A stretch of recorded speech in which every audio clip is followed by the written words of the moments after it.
तो दोस्तों आज की इस वीडियो में हम लोग सॉल्व करने वाले हैं क्लास 10 एनसीईआरटी मैथ के प्रश्नावली 13.1 के पहले सवाल को। तो सवाल दिया हुआ है, दो घन जिसमें से प्रत्येक का आयतन 64 सेंटीमीटर क्यूब है के संलयन फलकों को मिलाकर एक ठोस बनाया जाता है। तो इससे प्राप्त घनाभ का पृष्ठीय क्षेत्रफल ज्ञात करें।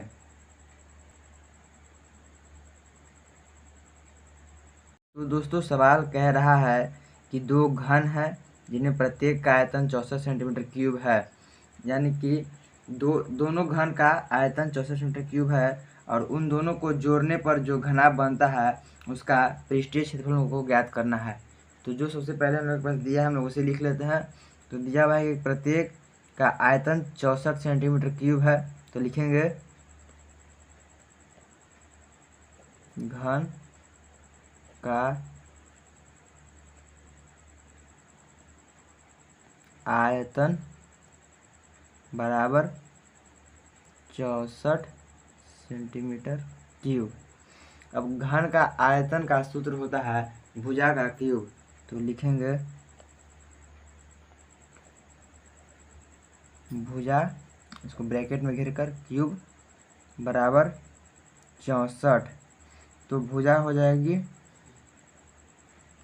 भुजा बराबर 4, यानी कि भुजा 4 सेंटीमीटर है। तो अब हम लोग को घन की भुजा ज्ञात हो गई है, तो हम लोग दो घन बना लेते हैं। तो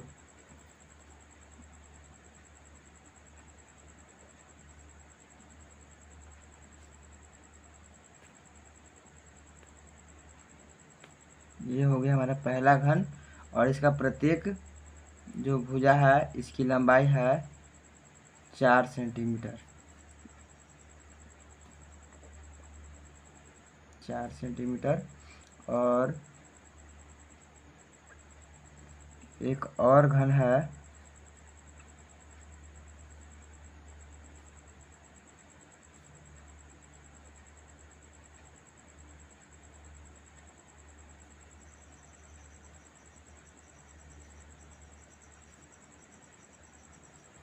इसकी भी प्रत्येक भुजा है 4 सेंटीमीटर।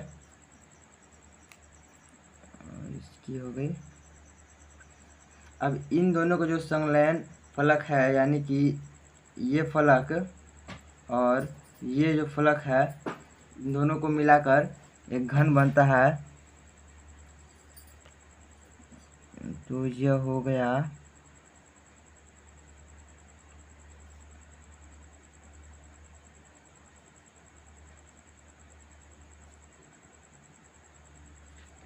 इस तरह से।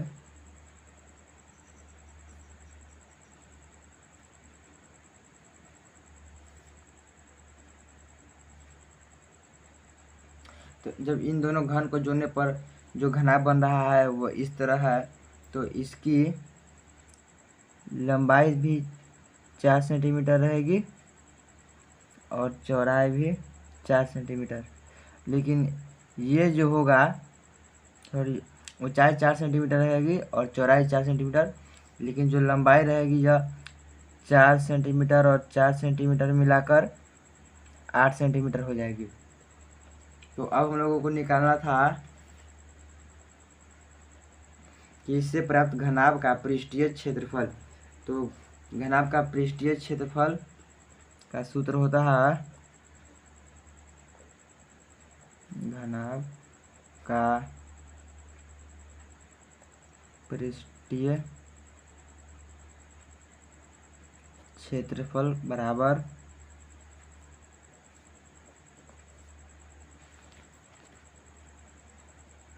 2 इंटू लंबाई गुना चौड़ाई प्लस चौड़ाई गुना ऊंचाई प्लस ऊंचाई गुना लंबाई। तो इसे हम लोग लिख देते हैं 2 इंटू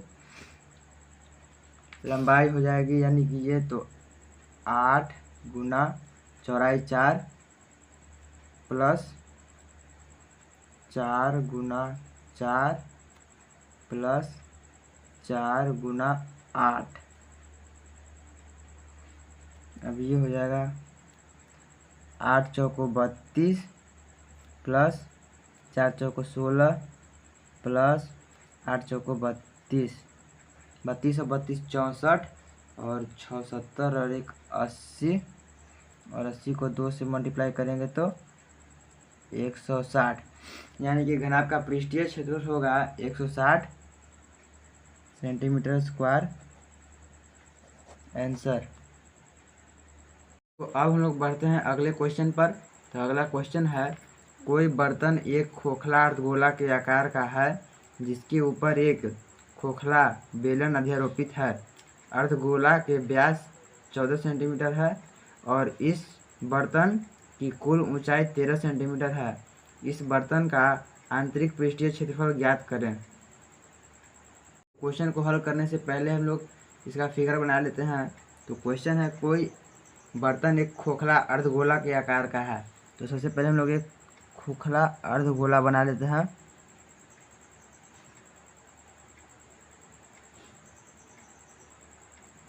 और अब आगे कह रहा है कि जिसके ऊपर एक खोखला बेलन अध्यारोपित है। तो अब हम लोग इसके ऊपर एक बेलन बना लेते हैं। तो अब हम लोगों ने बेलन का बना लिया है। अब आगे कह रहा है क्वेश्चन में कि अर्धगोला का व्यास 14 सेंटीमीटर है, यानी कि ये जो अर्धगोला है इसका व्यास है 14 सेंटीमीटर और इस बर्तन के पात्र की कुल लंबाई या ऊंचाई 13 सेंटीमीटर है।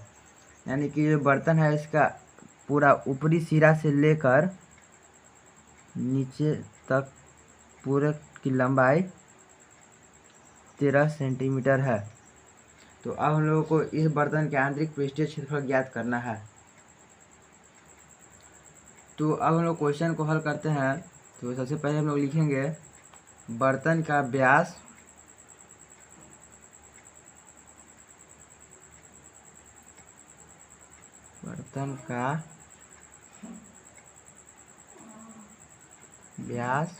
बराबर 14 सेंटीमीटर। तो बर्तन की त्रिज्या होगी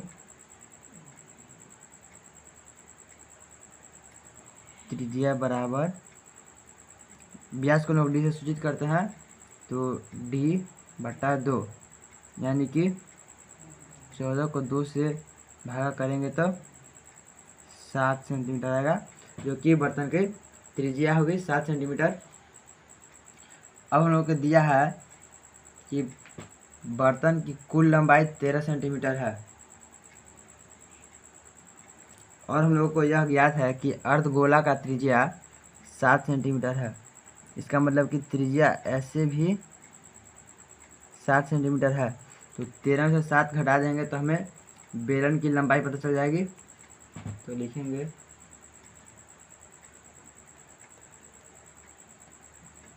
बेलन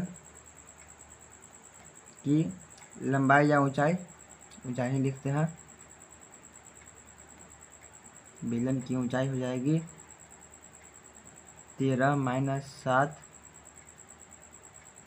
6 सेंटीमीटर। तो अब हम लोग को बेलन की ऊंचाई और बर्तन की त्रिज्या दोनों पता चल गई है। तो अब हम लोग ज्ञात करेंगे बर्तन का आंतरिक पृष्ठीय क्षेत्रफल। तो लिखेंगे बर्तन का आंतरिक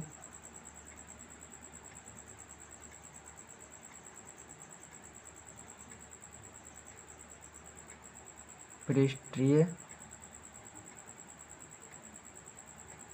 क्षेत्रफल बराबर,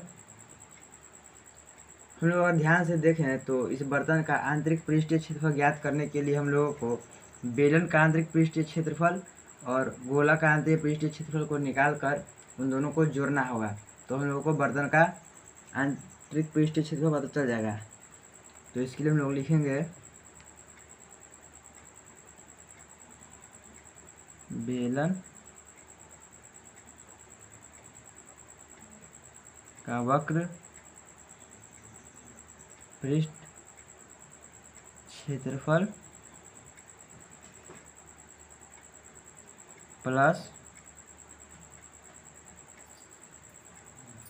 गोला का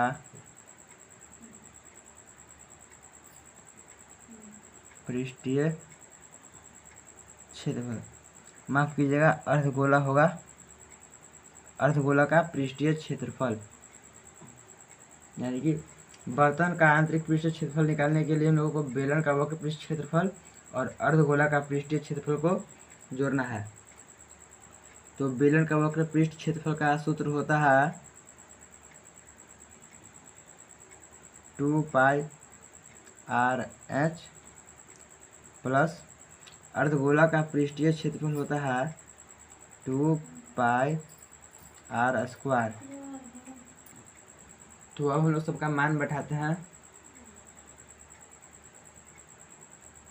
तो जो होगा 2 इंटू पाई का मान 22/7 इंटू त्रिज्या हो गई 7 और बेलन का ऊंचाई 6 सेंटीमीटर प्लस 2 इंटू पाई का मान 22/7 इंटू आर का स्क्वायर यानी कि 7 गुना 7।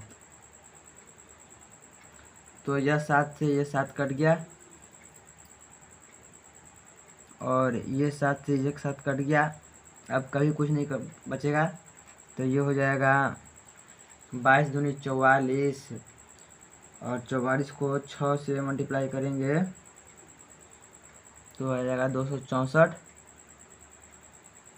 प्लस जो हो जाएगा 22 दूनी 44 और 44 को 7 से मल्टीप्लाई करेंगे तो हो जाएगा 308।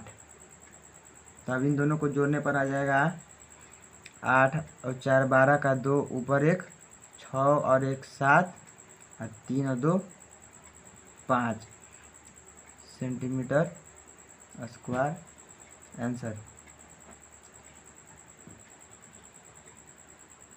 यानी कि बर्तन का आंतरिक पृष्ठीय क्षेत्रफल होगा 572 सेंटीमीटर स्क्वायर। और अब हम लोग बढ़ते हैं तीसरे नंबर सवाल पर। तो सवाल है, एक खिलौना त्रिज्या 3.5 सेंटीमीटर वाले एक शंकु के आकार का है जो उसी त्रिज्या वाले एक अर्धगोला पर अध्यारोपित है। इस खिलौने की संपूर्ण ऊंचाई 15.5 सेंटीमीटर है। इसे खिलौने की संपूर्ण पृष्ठीय क्षेत्रफल ज्ञात करें। तो सबसे पहले हम लोग सवाल जिस तरह कह रहा है उस तरह इसका चित्र बना लेते हैं। तो सवाल है, एक खिलौना त्रिज्या 3.5 वाले एक शंकु के आकार का है। तो सबसे पहले हम लोग एक शंकु को बना लेते हैं। तो उन्होंने शंकु को बना लिया है और अब है जो उसी त्रिज्या वाले एक अर्धगोला पर अध्यारोपित है। यानी कि जितना शंकु का त्रिज्या है उतना ही त्रिज्या वाला एक अर्धगोला इसके नीचे है। तो हम लोग एक अर्धगोला बना लेते हैं। तो हम लोगों ने अर्धगोला को भी बना लिया है और अब कह रहा है इस खिलौने के संपूर्ण ऊंचाई 15.5 सेंटीमीटर है। तो खिलौने की संपूर्ण ऊंचाई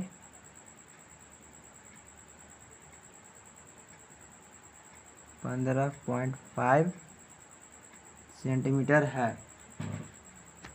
तो इस खिलौने का संपूर्ण पृष्ठीय क्षेत्रफल हम लोग को ज्ञात करना है। तो शंकु का त्रिज्या हम लोग को सवाल में दिया हुआ है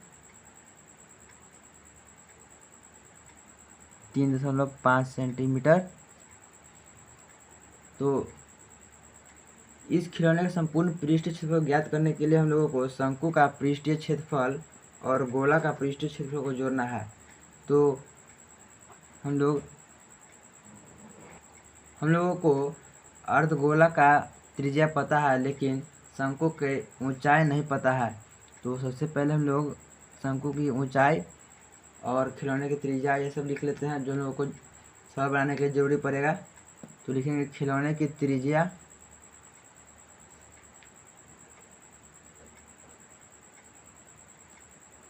खिलौने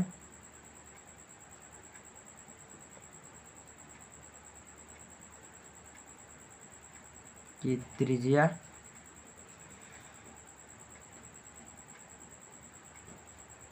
3.5 सेंटीमीटर और शंकु की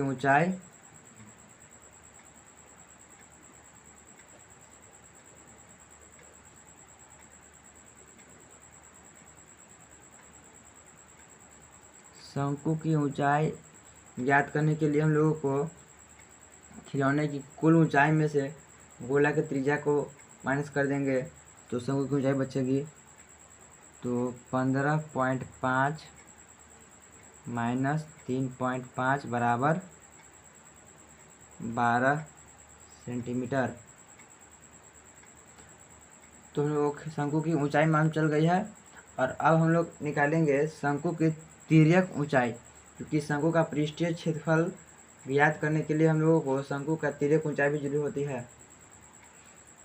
क्योंकि शंकु का पृष्ठीय क्षेत्रफल में फॉर्मूला होता है पाई आर एल। तो हम लोग अब इस वक्त एल का मान निकालेंगे। तो लिखेंगे शंकु की तिर्यक ऊंचाई बराबर रूट अंडर एच का स्क्वायर माइनस प्लस आर का स्क्वायर।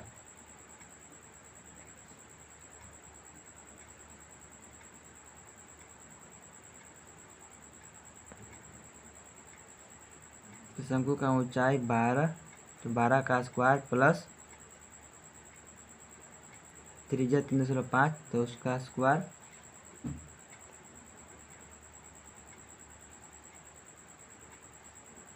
बारह का स्क्वायर 144 और 3.5 का स्क्वायर हो जाएगा 12.25। और इन दोनों को जोड़ने पर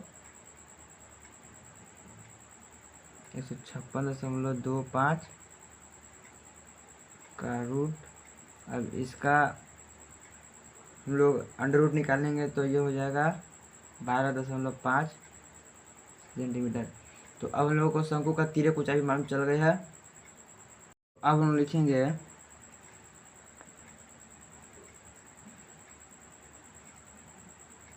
खिलौने का कुल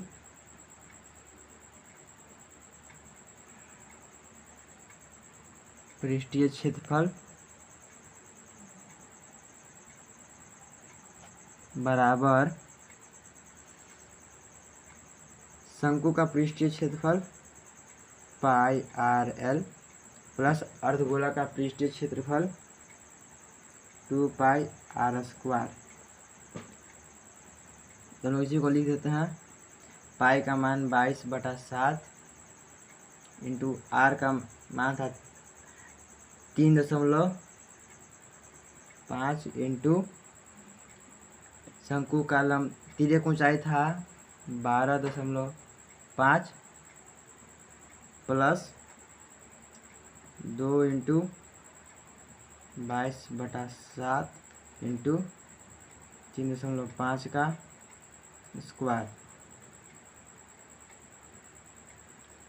तो लोग 22/7 को 22/7 इंटू 3.5 को हम लोग 35/10 लिख सकते हैं। उसी तरह 12.5 को लोग 125/10 लिख सकते हैं। और इससे भी हम लोग 35/10 इंटू 35/10 लिख सकते हैं। और अब यह 7 के टेबल में 35 5 बार में, और 5 से 10 कटेगा 2 बार में, और 2 से 22 कट जाएगा 11 बार में, और यह 5 के टेबल में 2 बार में, और 5 के टेबल में 25 बार में।